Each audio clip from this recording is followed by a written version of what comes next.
Hey bang, j'espère que vous allez bien, en tout cas moi ça va nickel. On se retrouve aujourd'hui pour une nouvelle vidéo sur la Ligue 1, la 38e journée, donc la dernière journée de la saison avant l'Euro. Il y a quand même quelques enjeux sur cette journée de Ligue 1, c'est quand même assez intéressant. Il y a un championnat que j'ai fait hier, la Bundesliga, où bon, devant c'est cuit. Derrière, il y avait deux, trois petits enjeux. Franchement, en Ligue 1, c'est quand même beaucoup mieux, je pense, hein, pour moi, car la lutte pour la Ligue 1, la lutte pour la Ligue des Champions et la lutte pour ne pas descendre en Ligue 2, franchement, le suspense a été gardé jusqu'au bout et c'est vraiment magnifique. Avant de commencer, n'hésitez pas, un petit pouce, un petit commentaire et surtout abonnez-vous. Essayez de mettre le plus de pouces possible, ça serait super magnifique. Comme ça, on essaie de battre mon record qui est de 130. Hein. Bon, c'est pas extraordinaire, mais c'est déjà vraiment pas mal. Je vous en remercie d'avance. Les matchs que je vous propose sont Nantes contre Montpellier, Reims contre Bordeaux, Strasbourg contre Lorient, Angers contre Lille, Brest contre le Paris Saint-Germain, Rennes contre Nîmes, Saint-Etienne contre Dijon, Lens, Monaco. Pas mal comme match, hein, je pense. Lyon contre Nice et enfin Metz contre Marseille.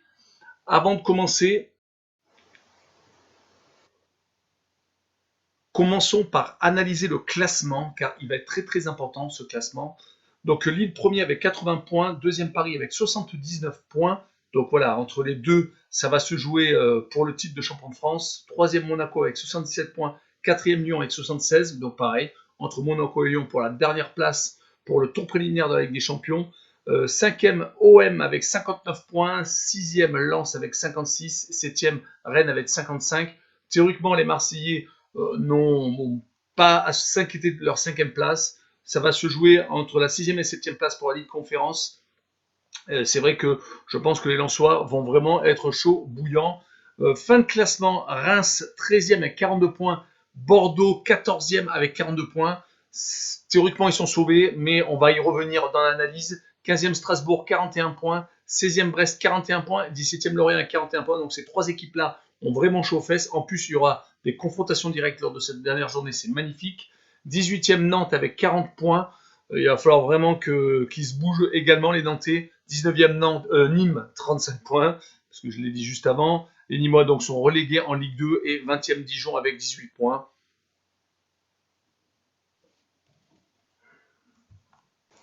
Commençons par le premier match. Nantes 18e, ils reçoivent Montpellier 8e. Les Nantais, s'ils se sauvent, sérieusement, c'est vraiment énormissime. Certes, ils ont une place de barragiste, c'est pas non plus perdu. Hein. Bon, ils devront rencontrer Toulouse qui vient de s'imposer hier contre Grenoble lors du dernier match de pré-barrage avant le barrage, donc Ligue 1, Ligue 2. Mais c'est une équipe Nantes qui ressort du jeu de l'enfer. 4 victoires consécutives.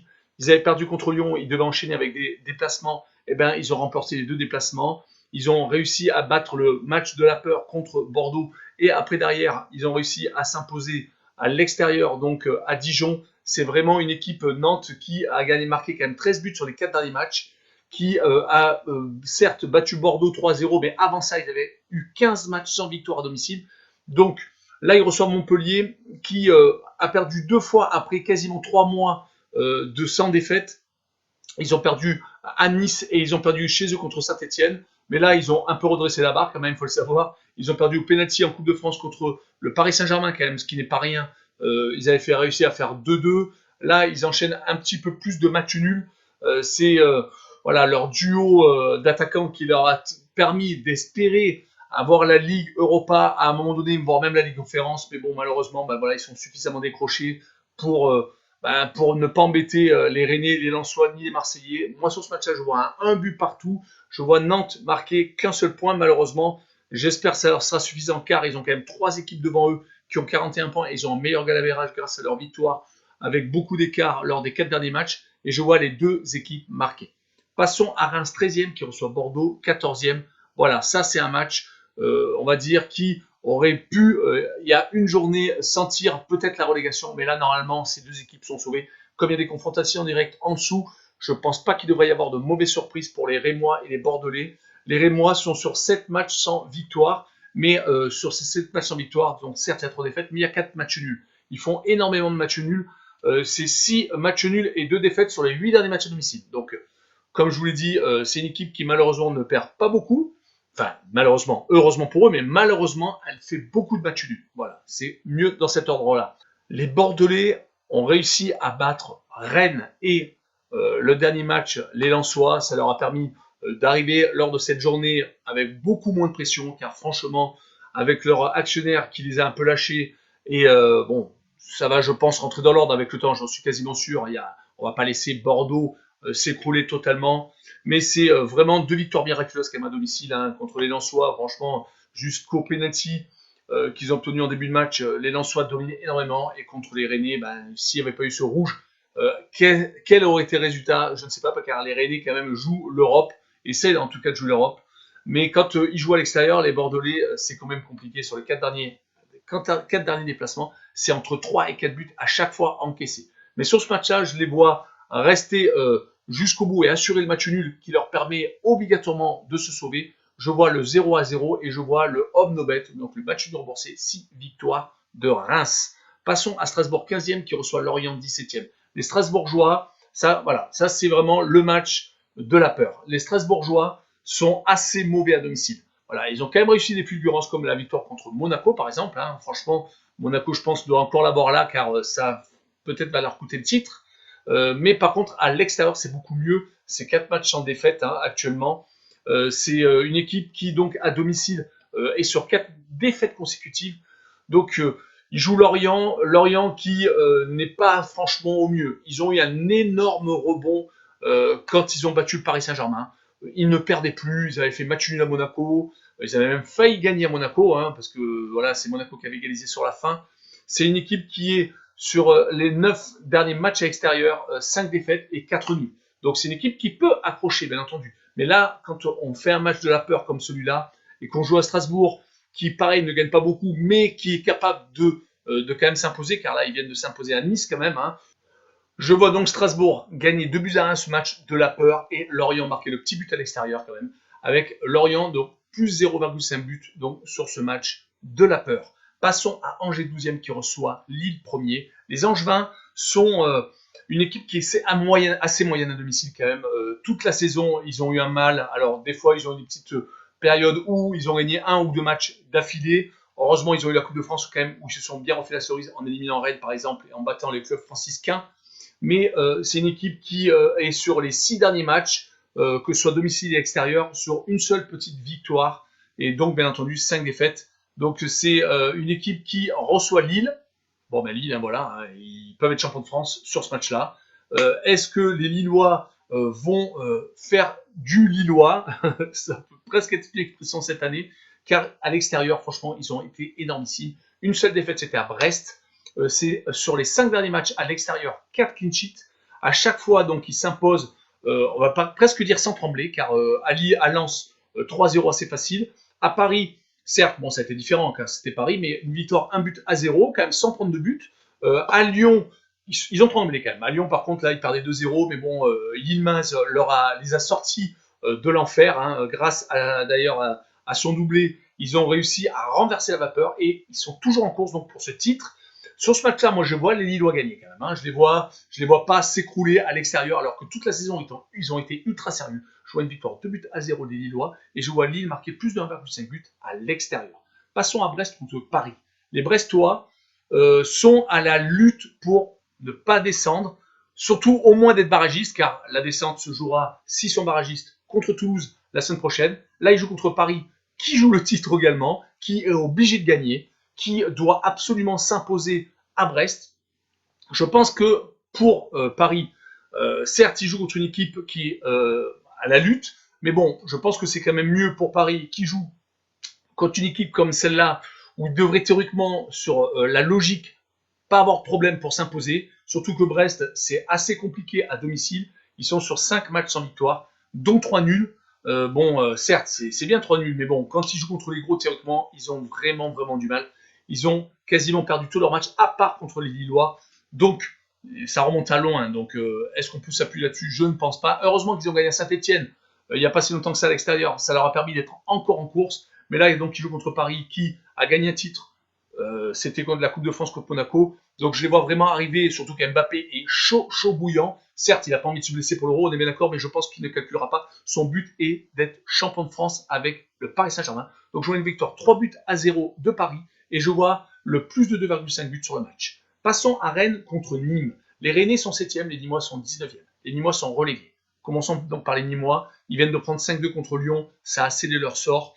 Ils ont été très mauvais à domicile. Par contre, ils ont réussi quand même des fulgurances à l'extérieur, comme leur victoire à Marseille, à Lille et à Montpellier, ce qui n'est pas rien, car il faut s'imposer chez ces équipes-là. On va y arriver, surtout les Lillois, hein, qui jouent les titres quand même.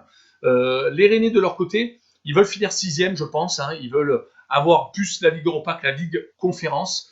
Vu qu'ils ont fait la Ligue des Champions, je pense qu'ils ne veulent pas baisser d'un cran, même si oui, ils baissent d'un cran avec la Ligue Europa, mais ils veulent continuer à être européens et si possible rencontrer des gros bras européens.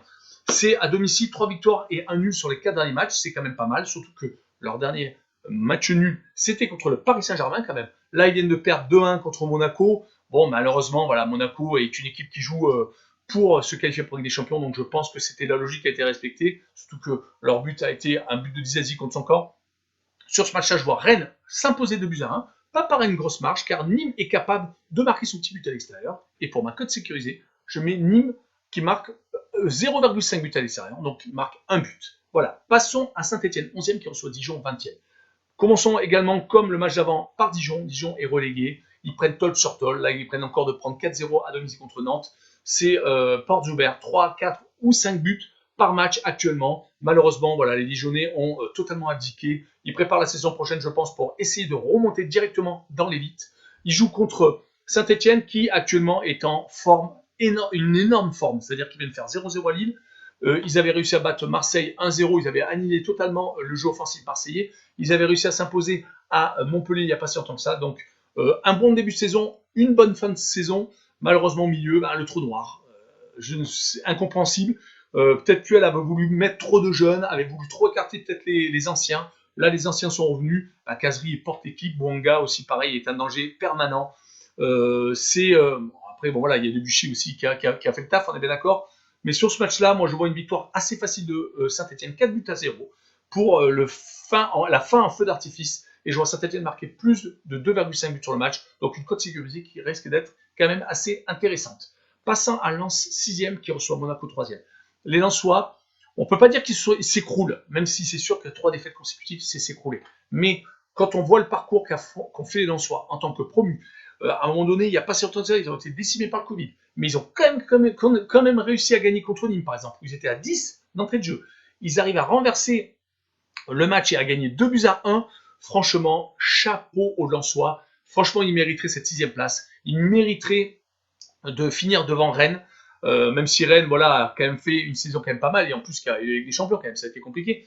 Mais moi, je vois les Lensois quand même, on va dire, avoir du mal quand même contre Monaco, même s'ils le méritent. Hein. Franchement, ils le méritent. Là, ils ont perdu contre Paris, contre Lille, et ils ont perdu à Bordeaux, qui jouait sa survie aussi. Hein. Là, ils jouent contre Monaco, qui est sur 7 victoires consécutives à l'extérieur, toutes compétitions confondues, Coupe de France et championnat, qui a fait 6 clean sheets sur ses 7 derniers matchs.